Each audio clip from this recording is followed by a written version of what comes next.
So, in the last video, we talked about Kapalabhati breath. Now let's talk about Anulom Vilom. Anulom Vilom is done after Kapalabhati. So, Kapalabhati is a breath previous to any other breath, whether it's turbo transurfing, serious breath, or any other pranayama, including Anulom Vilom. Anulom Vilom is translated as the up and down movement, so this is energy moving along our energetic canals. So those who haven't watched, I suggest watching the video about Kapalabhati. Lom is translated as a hair, Anu is direction or in the direction, and V means against. In other words, if in Kapalabhati we breathe and clean the basic canals, there are central, right and left.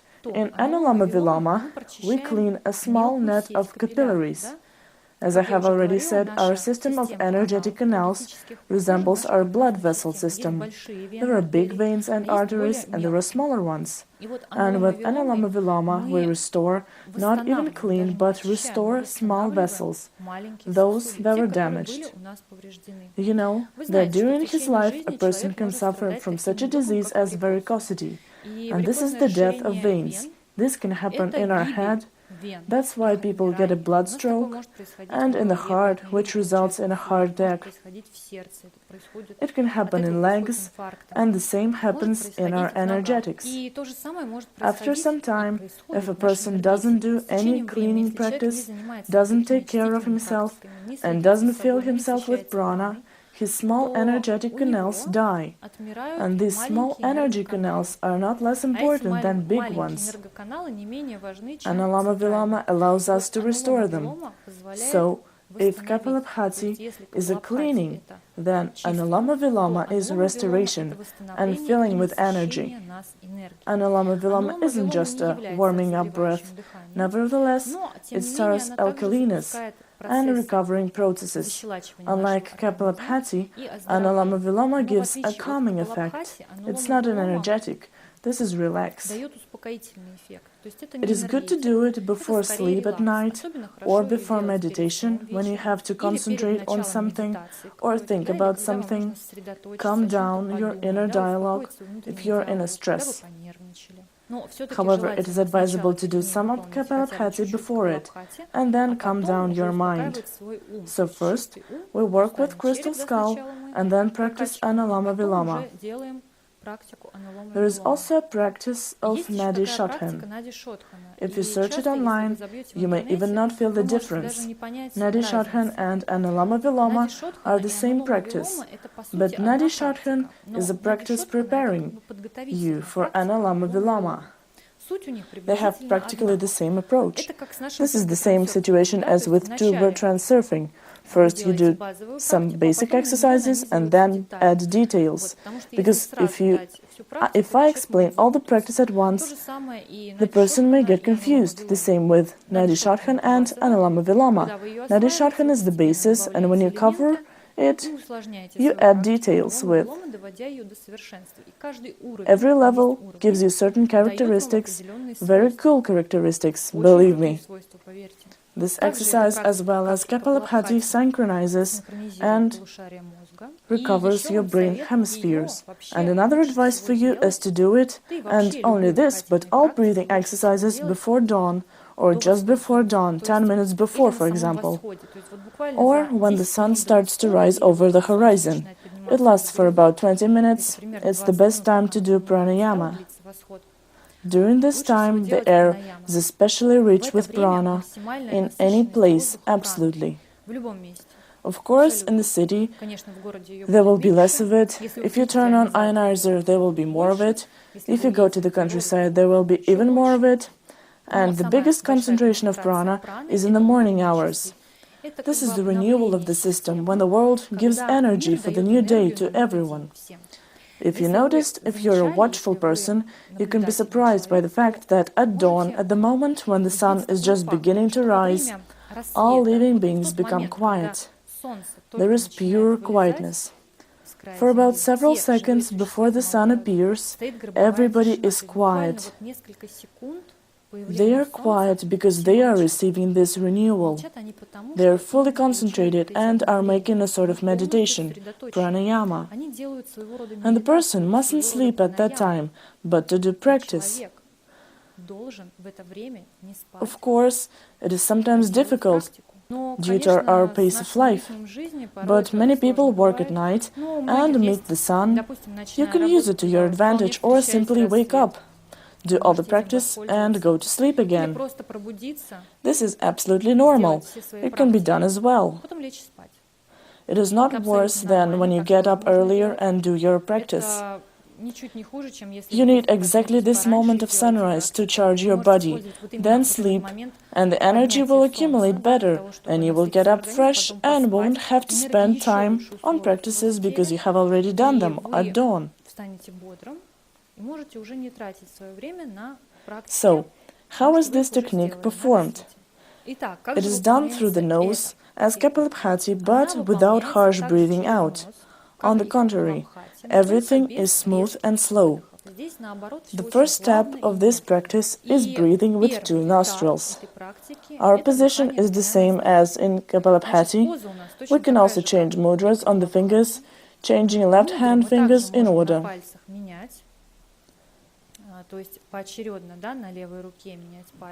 And we start with both nostrils. We breathe through two nostrils. This is like Nadi Shothan. So we breathe in and count to yourself. For example, you made a breath in 4 seconds. So, try to breathe slowly, so that a feather won't move if it appears next to your nose. Try to make it very slow and smooth, and not to the limit. For example, you make a breathing in for 4 seconds, then pause your breath, not to hypoxia. If you feel exhausted, start breathing out. But if you're breathing in and it lasts for 4 seconds, try to make your breathing out a bit longer. This is the beginning step. You breathe in such a way. So, your breathing in is shorter than breathing out. And the pause, right? Then, as in Kapalabhati, form mudra out of your fingers, block the right nostril, and breathe in through the left one for, let it be 4 seconds. Then you pause your breath, and then breathe out, again, blocking the other nostril with the right finger. Then breathe out through the right nostril a bit longer. Then again, you breathe in through the right nostril for about 4 seconds or about it. Make a pause and change your fingers, breathing out from the left nostril. Breathing out should be longer. And you breathe this way first.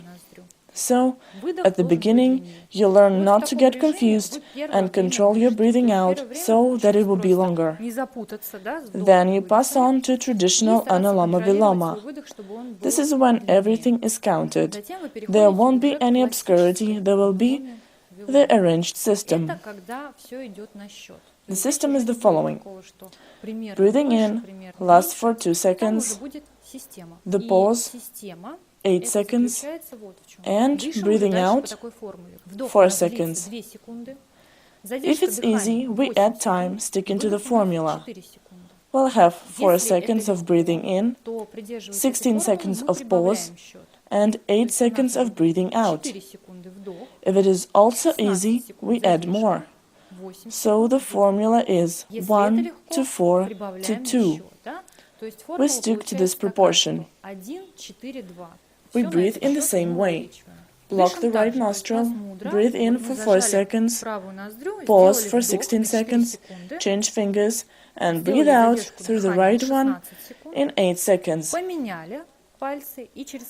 Then breathe in through the same nostril for 4 seconds, pause for 16, and breathe out through the other in 8. And you breathe this way.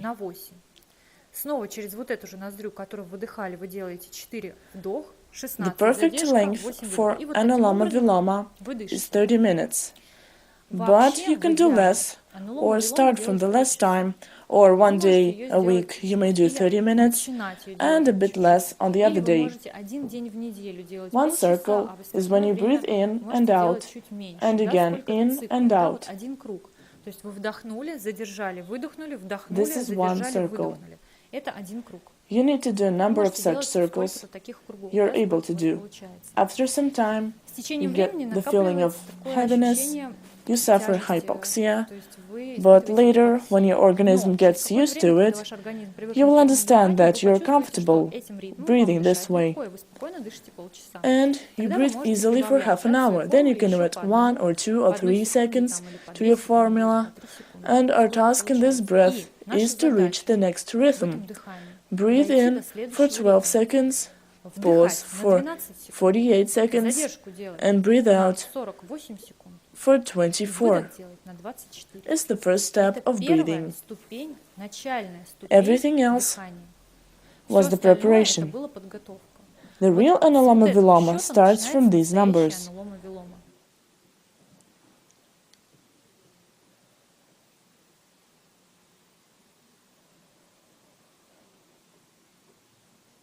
First, you may practice it with 2 nostrils, and then with 1 as Kapalabhati. You can do without 2 nostrils, because initially this is breathing with nostrils alternately. But in order to get used to rhythm and count, to develop your lungs, you can do it with 2 nostrils. But after that, it's necessary to do it alternately. For example, you've done several circles, let it be 10, and then do it again, alternately. We start to breathe in with the left nostril and finish breathing out with the same left nostril.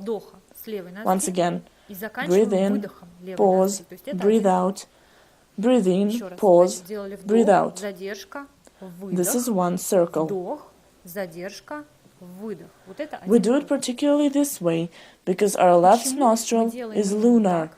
That means calming down. And as this breath is meant to calm you down and charge with energy, not to burn it, it is very important to start and finish with the left nostril, not to break the rhythm. Otherwise, it will be less effective, nothing wrong will happen, but the benefit will be lowered. We don't need it.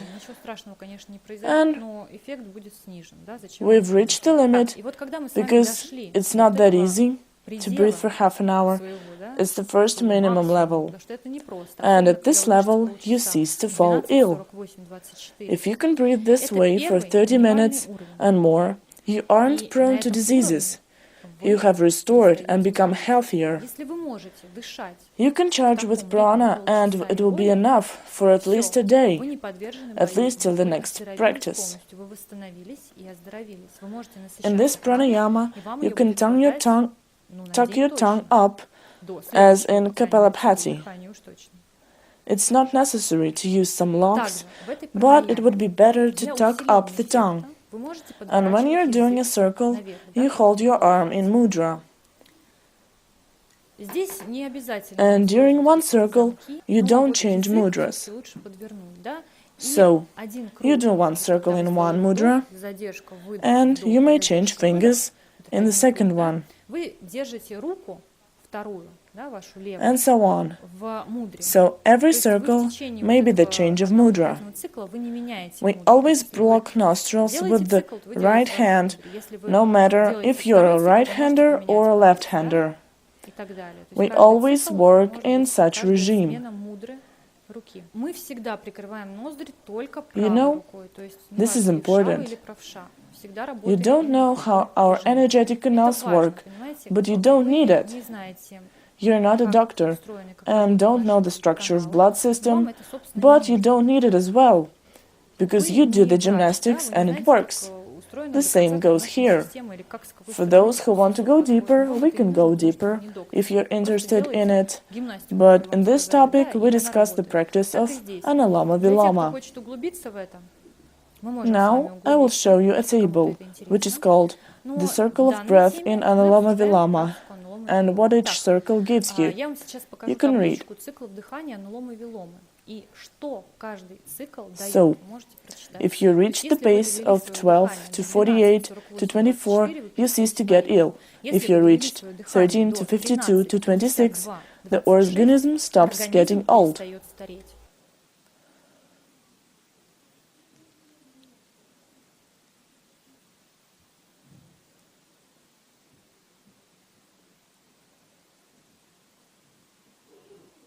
But don't think that it is so easy, since to make it right, you need to follow the system. You should eat proper food, sleep properly, live properly, and do kapalabhati, of course. Think and do proper things. If you neglect any of this, you won't reach the right breath. You know, there are people who hold their breath. They are swimmers or divers and are able to hold their breath for a long time. But that is not it. First, it's a one-time thing, but you have just trained and made your lungs bigger. But here we work with energy. When we concentrate, doing any of pranayamas, we concentrate on our body while breathing in and out and on what is going on in our organism. This is extremely important. One attention starts a lot of processes, and without attention, a lot of energetic processes won't be started. So your practice will be in vain if you think about breakfast or some problem and distract. Pranayama won't be effective. You should observe the whole process of pranayama and also going changes. You should feel how the air goes in and you charge with it. You might feel hot somewhere. You should notice all of this. And then you will learn to read your body when you breathe and understand where you have a problem. Concentrating on this place, you will restore faster. Anulom Vilom, even if you don't reach the circle 12 to 48 to 24, it will give you perfect results. You will feel the other way. You will start to restore. You will gain a wave of strength. And the most important is that you will gradually get rid of some diseases. They will go away. You will get rid of cold, rheumatism, diseases of reproductive organs, blood diseases, pressure, diabetes, anemia, or you'll forget about muscle diseases, arthritis, meteorism, varicosity. And many people will get good sleep, and you will be more calm. You won't be irritative and aggressive. If you feel a wave of aggression, you can breathe in Anulom Vilom. This practice helps to cure eyes, ears, and restores the whole organism. It improves metabolism, while kapalabhati starts or gives an impetus for our immune system. Anulom Vilom maintains our system. It maintains us at a stable and good level. So kapalabhati gives an impulse, and Anulom Vilom maintains it during the day. Moreover, all these pranayamas, both kapalabhati and Anulom Vilom, improve our eliminative system, including lymph, intestine. You may start sneezing or coughing in the beginning, although you do pranayama. This way your organs are cleaning themselves and driving away extra slime from the body and lungs. And a bit later, you will feel good. It's just about a week or a month. And of course, like any other pranayama, it has side effects and restrictions. Restrictions are the same as in kapalabhati. If you have problems with your stomach, or you had an operation on your stomach, you can still practice it, because it doesn't influence anyhow, because the stomach doesn't take active part in pranayama. And an important fact, if you breathe with your chest, you breathe in the wrong way. You need to breathe with your stomach. What does it mean to breathe with your chest? This is like this. Your chest goes up and down when you breathe, and you must breathe with your stomach to make it move and the chest stays still. So, you need to learn to breathe with your stomach. Each baby, when he's born, he breathes with his stomach. He can't breathe with his chest. And I can't either. When I saw people in movies breathing like this, I thought, how are they doing it? I've tried to do it. And I started choking. There's not enough ventilation of lungs and blood circulation, and a lot of diseases come from this. Moreover, chest breath is typical of us and animals at the moment of stress and danger. When an animal escapes somebody, or when you're scared, you face shallow breathing. You need to be able to move as fast as possible, and stomach breathing is relaxing and calming down. So, when an animal is calm and gorged, it breathes with the stomach, so it is relaxation. And just because all people breathe with chest, they're always in stress. Not because they breathe, but because they are in stress. They breathe that way.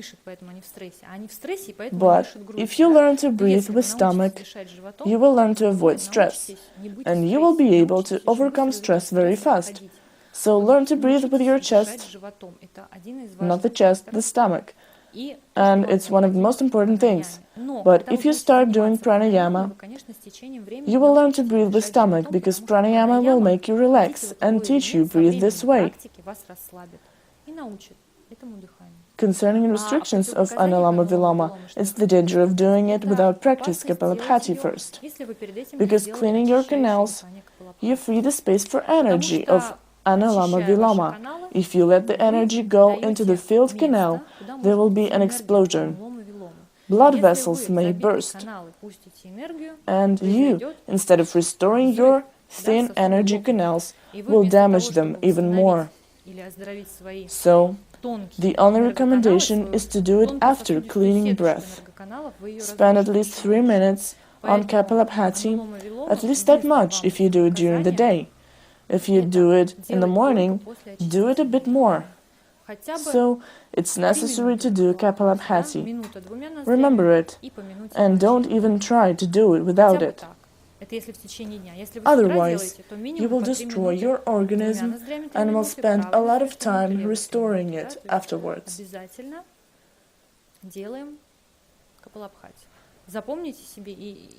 I meet a lot of people who do it wrong due to the big amount of information. There are numbers of tutors who don't systematize information. People start trying and, as a result, come to destruction, not restoration. So, we do everything according to the order. Follow my videos, those who take part in my serious breath organization. Receive everything prepared and systematized. And those who watch my videos, please try to work out a system. I will try to write an article on my website with the right order of practice, since otherwise you may harm yourself. It doesn't work without a system. I wish you all good luck. Subscribe to my channel, put your thumbs up, and have a good practice. Please, find time for it. Я желаю вам всем удачи, подписывайтесь на мой канал, ставьте пальцы вверх и хорошей вам практики. Bye-bye. Найдите на нее время, пожалуйста. Пока-пока.